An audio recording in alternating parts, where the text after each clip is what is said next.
이제 휴가 끝나고 와서 다시 또 했을 때 못해지지는 않은 것 같고 그래도 그냥 평범하게 잘한 것 같습니다. At the beginning of the week for preparation for the match, we try to figure out like a meta or a comp we want to try to grind out for the week, which this week it was like some kind of like a poke comp that most teams were playing, so we just grinded that out. That was like our main focus going into the week. 휴가가 끝나고 이제 다시 모여서 했을 때 이제 뱀픽을 보고 그냥 딱 저희 팀에서 조합 나는 생각이 스팸 컴프에다가 트레이서 애쉬를 넣어서, 그러니까 투방벽에다가 애쉬 트레이서를 넣어서 이제 하는 연습을 주로 했었죠, 저희는. I think overall after the break we felt like good. The break was needed. We've been playing this game like non-stop quite a bit on now, since like the breaks have been inconsistent with like all that's happening in the world. Like we can't fly home, have an actual break, so it was still needed. We got to like get our heads together and just like focus back on the grind. We just like focus on finding the best meta for us that we felt like we could beat like any team on, and we pretty much like locked on to the poke comp that had like double shield, Babsen. Yeah, it looks like an Orisa Sig, but then what mainly makes it the poke is the Babsen aspect. It's just like poke supports. Guess you're more susceptible to dive and stuff though, but that's what makes it the poke comp more than anything, I guess. And then like a Ashe, and then we chose to play like kind of a Tracer flank or two to add some variety to it for us. I think it's like one of our stronger comps, so we played that. Yeah, we're going to be heading into Ilios first, and quite the curious, I guess the most curious of all three maps here. It will be well, and again, a map that is often catered to, plenty of Orisa-based play, but Wrecking Ball has also been more of an inclusion as of late. Dogman now getting covered, but Birdring's brought back into the fight. The Wrecking Ball of OG looking a little low here, and the Gladiators really need to get Birdring firing now. Play off the point, try and find some of those headshots. Hawk now accretion finds OG. Edison enabling him to finish off the kill, and Big Goose off the edge. The Gladiators might have to switch something up here. A lot of maps in this meta. He's going to have to be able to pick it up and play it well, and as I say that, he gets discorded and one flip there by Edison. He has been looking good though, in fairness. 11 final blows and 7 deaths for Mirror so far. The Rain now fight back into this one comfortably with Dogman playing from a safe distance. The Gladiators are back in control for one last fight. It's like you mentioned, the Lucio displacement there from Big Goose is massive. Not just the environmental kill, but you see just to be able to boop the Sigma away from the shield. It looked at Gator trying to get a touch, not able to make it though. It was the map and the team comps that the Gladiators run, because right now with the bans, there's always like scream bubbles, as they would say, that people run like different comps in like different bubbles. So we had like the poke bubble, and we were expecting Glads to run poke, but like they clearly didn't want to play poke the whole series. So it kind of caught us off guard. We were prepared that they weren't gonna run it, but it's always hard because you get like zero practice against those comps, so you have to like try to adjust on the fly to a comp you like haven't practiced a single map against. So it really showed on Ilios that like they caught us off guard and we weren't like able to adjust mid-map. Why that was hard for us is because, so just off the top, before you even talk about their comp versus our comp, like I think the biggest advantage they had was they chose to play, quote, kind of like a cheese, not really cheese. I mean, it's just a different strategy. It's not necessarily cheese, but like, so they are practicing the whole week against what is like the meta, which is what we are playing. So they're getting practice against the meta the whole week, and then we're practicing against the regular meta too. So come match time, we have no practice against their comp, and they have massive amounts of practice against our comp. So even though I think their comp is weaker, I think they end up winning because they had more just practice in general on the comp. It's smart. It's smart. That's how they gotta play it. That they have like different comp that beats our comp, and they practice it. So it's smart by them to run it, and like our bad not being like prepared against it or like adjusting mid-match. Well, now after unconvincing map 1 victory for the Gladiators here, they'll be tested once more by the Rain. careful. Jaru's trying to play an off angle, but he walks straight into Baby Bay's sights. It's that Baby Bay with a headshot on Najaru, and now Atlanta will clean up the rest of the kills. So Atlanta starting to get going, but on the defensive end here, though, Mitch, you have control of the high ground unless the other team forces you off of it, right? So amazing fast time for Atlanta. yes, Atlanta's just running through the Gladiators now, as that'll be an Ant Matrix up top from Shaz. I'm not even sure they have anybody left to shoot through it. Players falling left and right. Big Goose, he'll fall as well, as, man, Atlanta setting a blistering time now through Blizzard World, as Shaz will eventually fall, and that's checkpoint. It's going to be over in a matter of moments here. Oh my god. That was not close at all.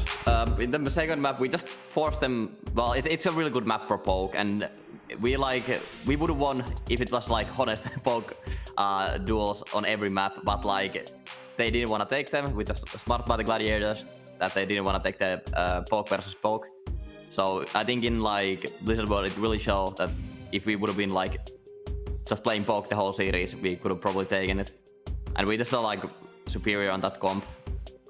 블리자드 맵에서 저희 역할은 일단 상대의 뒷라인을 최대한 흔들어 주는 거였다고 생각을 하는데, 그 맵의 기록을 빨리 세울 수 있던 이유는 아마도 베이비베이가 한 명씩 잘라줘서 그렇게 수월하게 밀 수 있지 않았나 생각합니다. Not much went well for us, other than we were able to win around based off just individual skill. It just every round they ran something that we didn't expect pretty much. So it just caught us off guard. Every round I think they won a fight because they knew what we were gonna play. I think that's one of our, I wouldn't say a weakness. It's like I think we sometimes will take a loss or a map loss because we're playing the meta, and playing the meta is best in like a long maybe playoffs or like a tournament to where whoever's best at the meta is gonna end up winning, you know. But come like these weak like matches, I feel like we're really just predictable. Like we generally play the meta, I'd say 95% of the time on most maps. So that makes us predictable, and that makes it easy for the enemy team to know what we're gonna do and have all their gimmicks and cheeses to try to counter us. 하프 타임 때 이제 어떤 얘기를 했냐면은 그 상대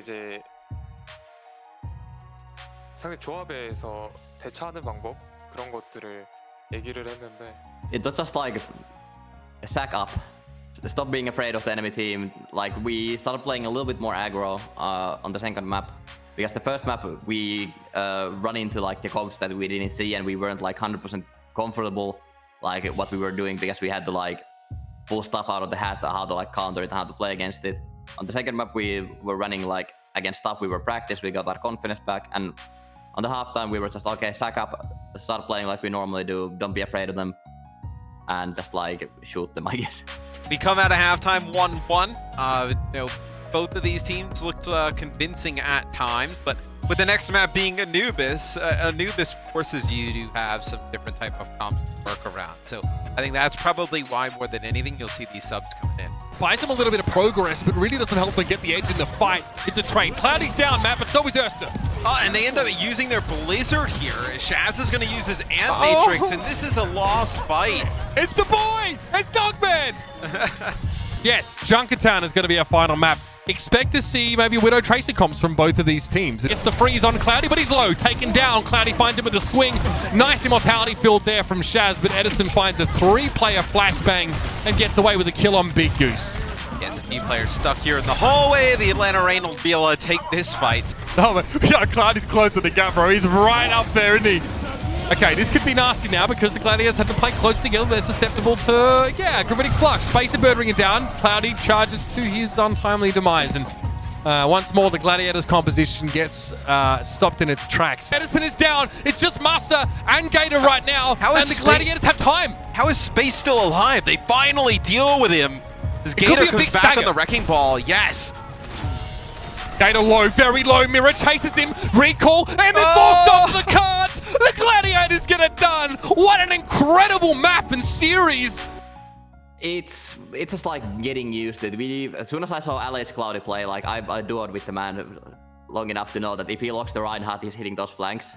So it's just getting used to it. No how aggressive they are, what kind of like flanks they're setting up. It's just like finding the answer to the comp. It's not like unbeatable or anything. Our comp would have beaten it if we just knew like the flanks they're gonna take and how they're gonna abuse them, you know, because like you don't expect to see like a Reinhardt running to your backline like 99% of the games you play. So it like caught us a surprise. We couldn't just like figure out like how to position correctly, where our backline should be, who should we bait, who are they baiting. For example, the Reinhardt, like it's kind of a bait that the Reinhardt like runs to our backline, because sure, there's a Lucio Reinhardt in our backline and they're taking away the heals from the front line, but something needs to die in the meanwhile. And we were just like, as they would, not like in the game as much, that we couldn't like focus fire anything because we were getting like caught off guard. 그 상대 쓰레기촌 상대 조합에 대해서는 일단 우리가 그 조합에 대해 아예 생각을 하지 않았기 때문에 약간 대처하는데 좀 많이 힘들었었던 것 같고, 다음에도 그런 조합을 쓴다면은 아마 쉽게 이기지 않을까 생각을 합니다. 저는. I think we have a good understanding of what we need to do now too. And since it was like a tournament format would be picks, so you pick maps you wouldn't. So it's a lot easier if you were to lose a map, then you could pick a map that's just bad for that. So it should be easier to deal with on certain maps. We hadn't played against Ryan at all the whole week of that map, so I didn't think it caught us off guard, because once we knew Cloudy was coming in the game, we knew they were going to play Ryan. So it just kind of like I think we stuck to our guns too much. We tried to force the meta and outplay it, but I actually think their comp makes a lot of sense and actually is pretty strong. So going forward, I think we just would be more willing to swap it up, you know, swap our comp up rather than be stubborn like mid map. Well, this time we're gonna like practice a lot of different comps too, especially like those Ryan flanks. We learned our lesson. Just be prepared for anything. Don't like try to one trick our way to victory. Just like be more prepared against different types of comps and have like a, what do you call it, mental preparations for like different comps. Like if we see this and this hero, what like reactions should it trigger from the team? Like, okay, we need to play here instead of here and stuff like that. This week going into Defiant, we're gonna be looking to just kind of expand on our like idea of this hero pool. I think we had a good idea, honestly, because we did really well in scrims last week. I think we had a good idea going into it. I think Glad just had a good gimmick that caught us off guard. I think we'll be more aware of what can and can't be played. We'll see a lot more stuff this week. I think we'll be less stubborn to just swap up a couple different things. Besides that, I think we're looking really good going into this week.